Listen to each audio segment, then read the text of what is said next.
Hi guys, welcome to my YouTube vlog. For today's video, simple lang, tuturuan ko kayo how to use GCash dito sa Japan sa vending machine. So, ano pa hinintay natin? Let's go. Siyempre, so, first of all, dapat may laman yung GCash mo. So, at the moment, meron ako 186 yen. Tapos, meron ng, ito, vending machine. So, unang-una sa lahat, ito gagawin mo, QR code, accepted Alipay. So, ayan gagawin nila. Automatic na yung nakatransfer. So, hahanapin mo yung vending machine na merong Alipay.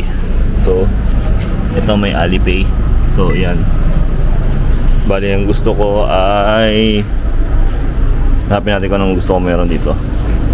Gusto ko ng soda, grapefruit. So, gagawin ko QR code. So, generate QR code. Yan, so pay abroad with Alipay. Yan, generating barcode. Ayan.